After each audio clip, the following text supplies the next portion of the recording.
Have you just started playing Arc Raiders? Does your aim still look like this?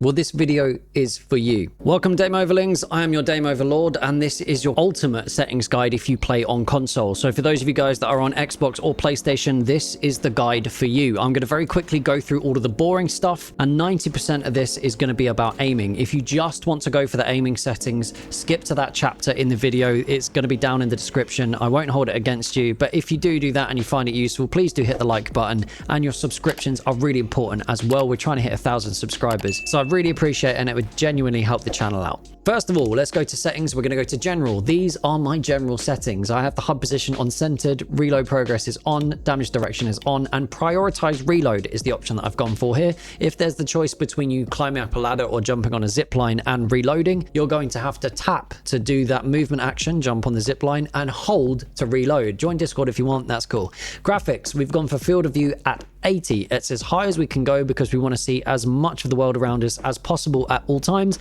Motion blur, turn that off. It's only going to distract you. Now for our audio settings, two of these are really important, and luckily they're the top two. Output mode, we're going to set to stereo/headphones, and night mode we are going to turn on. These two are very important. They mean that you are going to be able to hear footsteps much easier, and the directionality of all of it is going to be really clear to you, but gunshots from a little bit further away will be a little bit quieter. They're still really loud in this game overall, so I wouldn't worry about it. It's going to give you the best chance of surviving against an attack from other raiders. Music during gameplay we're going to turn off. We don't want to be distracted by anything.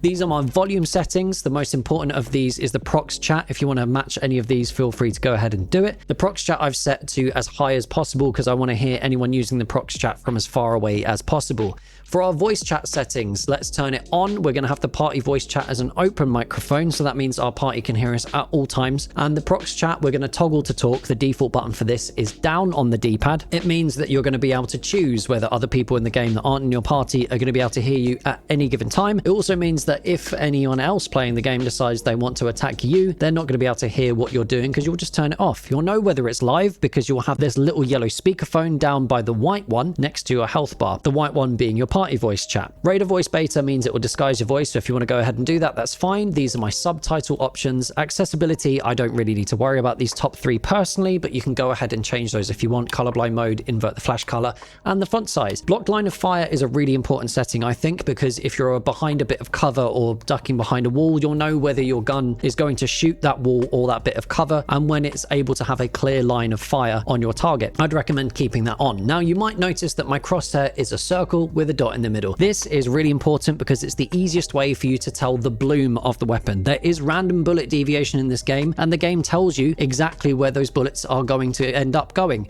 It gives you an idea of the chance of where your bullets are going to land if you decide to spam fire. Here is a very quick example of it. I'm going to aim at this dummy and just hold down the trigger. You'll see the circle on the outside expanding as I go. The inside bounds of that circle tell me the exact area that my bullets might go. So if I want to avoid missing, I'm going to have to not spam and probably tap fire a couple bullets at a time, and it's going to consistently keep that circle a little bit closer to the center dot. This is way easier to see when it is a circle shape rather than the regular white crosshair. I'd 100% recommend doing it. So to copy this exact thing and these settings, including the color, which again is super important, these are the settings you're going to need. Override crosshair onto on, crosshair circle, weapon crosshair center dot on, and we have the size settings here. The center dot is set at 3, crosshair length at 20, thickness at 2, outline thickness at 1, opacity at 85, so you can just see through it just a little bit, and all of the color options to get this bright green color are going to be all the way down to the bottom, apart from green, which is going to be turned up all the way to 255, as high as it can go. Now, the reason I've chosen this bright green is because it is the easiest color for your eye to see, and it doesn't appear anywhere else within the game. This bright green color isn't going to be on anything that you see when you're running around on any of the maps, so you're never going to mistake your crosshair for anything else within the game. Trust me, it's going to change things for you. I'd recommend doing this on every game that you play that has a crosshair. Now we're on to the really important stuff. We're on to the controller settings, so I want you to hit Y and I want you to hit restore defaults.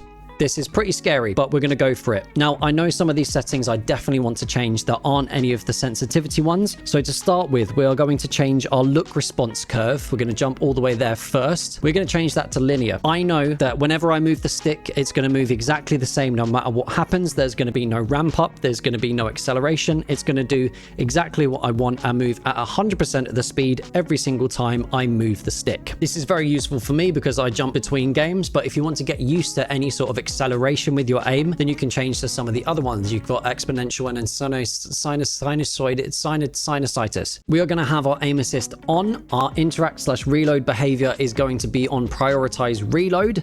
Invert look, I never like to have that on because it's frankly just confusing. I think you're a bit of a sociopath if you have those on, but you know, go for it if you like. Horizontal sensitivity I have at 80 and my vertical at 65 with the zoom sensitivity multiplier set at 50%, and the same is true for the scoped zoom sensitivity multiplier. Those are my settings that I like at the moment. I might change them a little bit and make them a little bit more sensitive because sometimes it feels a little bit sluggish. Now, the most important part is we've got the dead zones. I know I got you to restore the defaults, but I'm going to ask you to turn them all down to 0. Next up, you're going to go into the practice range. You're going to run around and move the sticks as much as you can and then just suddenly let go. As you can see, my guy, when I let go, now decides that he still wants to move. This is an old Elite 2 controller.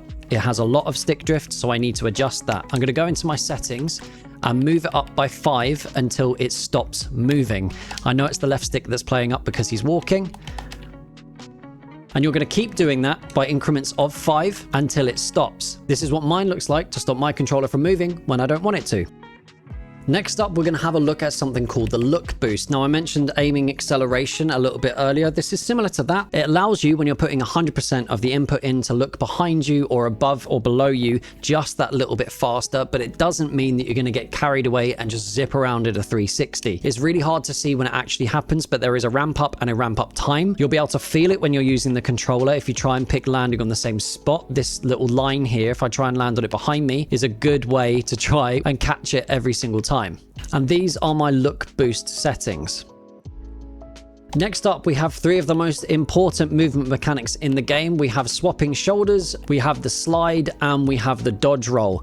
Now, I have, unfortunately, in these settings, not been able to get them to change to what I actually use on my controller. Like I said before, I have an Elite 2 controller. I use 2 paddles, one on the right-hand side for A, so it's jumping and mantling. The left-hand side paddle I use to swap shoulders, and I decided to use the right stick to slide and to dodge roll. That means that I'm able to aim 100% of the time without taking my thumb off the stick. So if something in front of me happens that I don't expect while I'm doing either of those actions, I can adjust my aim. It works really well for me and I'd recommend doing it. It just means that you're able to be interacting with the game as much as possible without taking your thumb away from any of the buttons that you need to be pressing at those really important moments. And that's it for our settings guide. Hopefully it was as no nonsense as possible. As you could tell, I tried to get through it as quickly as I could. So if any of this has been useful to you, please do hit that like button. Don't forget to sub as well. It genuinely will help the channel out. I'm heading for 1,000 subscribers as soon as possible. Let me know if there's anything I missed or anything you'd recommend for other players down in the comments. Your Dame Overlord is tired, so he's going to go back to his Dame Over lair.